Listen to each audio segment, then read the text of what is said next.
How did you first hear about SCWIST?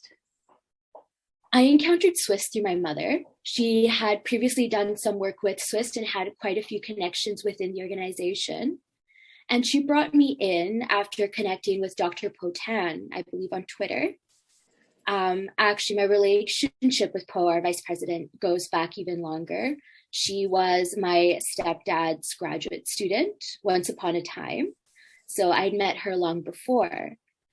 And I reached a point in which I needed a little bit more to fulfill my life, and Mom thought that SCWIST would be a good idea. And what's your role at SCWIST been? My role is essentially a support and a team member of the Strategic Partnership Development and Fundraising team. How does it feel to do that work?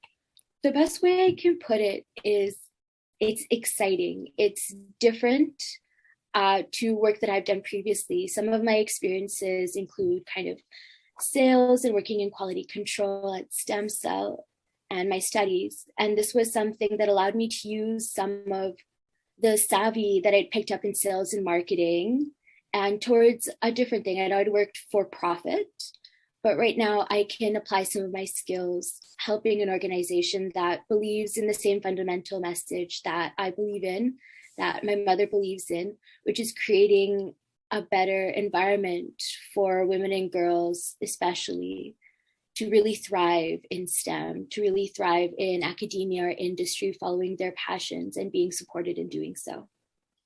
Dr. Rosalind Cunin, an economist who belongs to SCWIST, has said we can expect to have 6 different careers in our lifetime.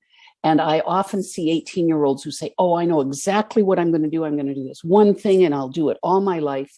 And then I see disillusioned people in their early 20s saying, I keep trying all these other really interesting things and they're not connected.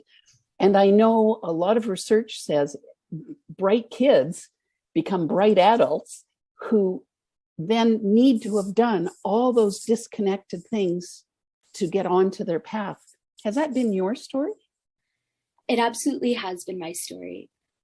A while ago, I began my undergrad. My goal had been political science and global development.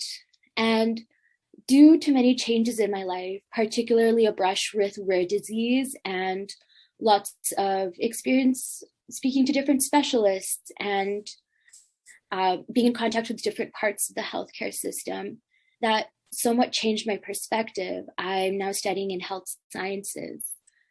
And I find that although some of the core of my intent is the same, it's to help my community, help those around me, the ways in which I've chosen to do so have changed. And the different odd jobs and different experiences, volunteer and otherwise, in those intervening years have really helped form me and put me in the position that I'm in and given me a wider set of resources and skills to draw upon to fulfill that goal. Given your path, what would you say to girls who are considering STEM as a career, as a field of study?